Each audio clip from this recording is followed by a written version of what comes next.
अरे नहीं नहीं बहन, आप फिक्र ना करें। जैसे आपके घर में आपकी बेटी रहती है वैसे ही हमारे घर पे भी ये रहेगी। कोई मसले वाली बात नहीं है। जैसे मेरे लिए मेरी अपनी बेटी है वैसे ये रहेगी।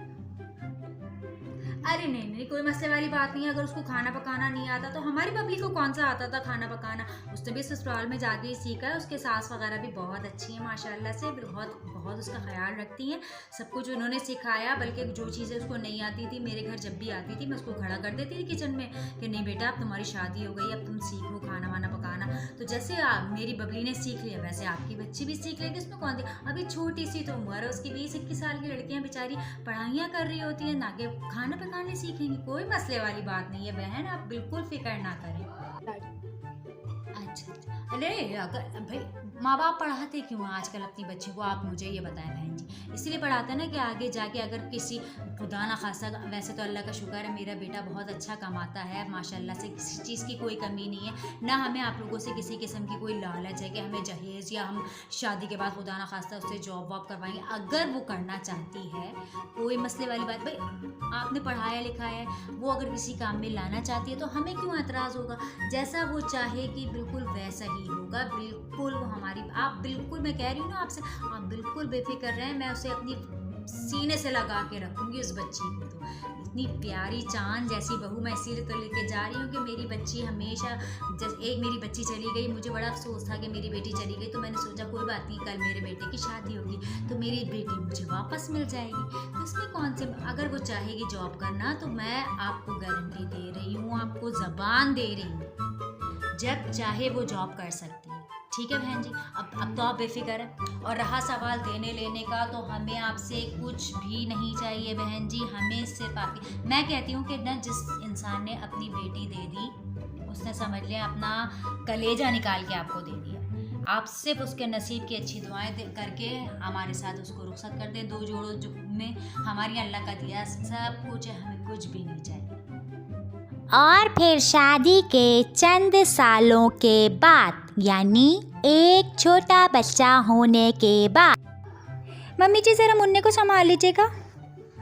अरे बेटा, हमसे नहीं संभाला जाता तुम्हारा बच्चा है। हमारे अंदर इतनी हिम्मत ताकत है कि हम हर वक्त बच्चा संभालें तुम्हारा। हाँ हाँ माना, चलो हमारा अपने घर का बच्चा है, लेकिन हमारे भी संभालने की हद होती है ना।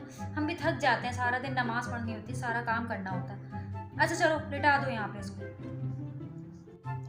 बेटा सुनो, देखो ये तुम अभी फ़िलहाल कुछ अरसे के लिए अपनी जॉब वगैरह छोड़ दो। हाँ हम मानते हैं, हमने तुम्हारी माँ से कहा था कि हम तुम्हें जॉब करने, और देखो हमने करने भी दी है ना, हमने अपनी ज़बान कायम रखी है ना। लेकिन अभी देखो तुम्हारा बच्चा छोटा है, अभी उसको तुम्हारी ज़्यादा ज़रूरत है। हमसे नहीं होता बेटा इतना कि हम उसको बार बार उसके डायपर्स वगैरह चेंज करें और बार बार उसको देखें।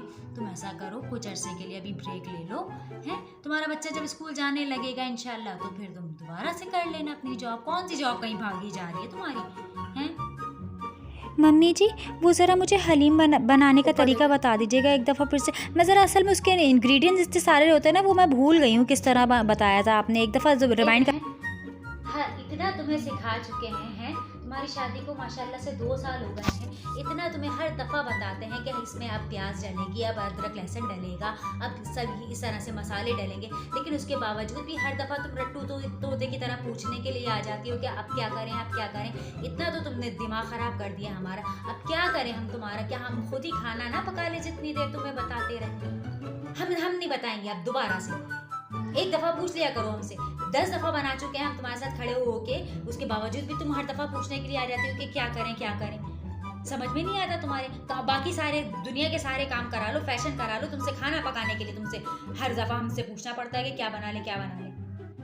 इतना तुम अपनी अम्मा के घर जा जाके रुक के आती हो, तुम्हारी अम्मा बिल्कुल कुछ नहीं सिखाती तुम्हें। हमने अपनी बबली की शादी की थी, माना कि हमने उसको कुछ नहीं सिखाया था, उसका वो पढ़ाई कर रही थी, लेकिन जितनी उसकी शादी के बाद से उसके साथ भी उसको सिखाती थी। यहाँ वो जितनी दफ़ा आती थी मैं उसको हर चीज़ सिखाती थी। माशाल्लाह पूरा घर संभाला हुआ उसने, देखो सारा ससुराल उसकी तारीफ़ें कर रहा था। और एक तुम हो, इतने 2 साल से हम तुम्हें सिखा रहे हैं कि ये दाल चावल कैसे पकता है, हलीम कैसे पकता है, गोश्त कैसे, बिरयानी कैसे, हर चीज़ बता चुके हैं, लेकिन तुम सीखना ही नहीं चाहती। पता नहीं क्या मसला है तुम्हारे साथ, दिमाग पता नहीं कहाँ रहता है तुम्हारा।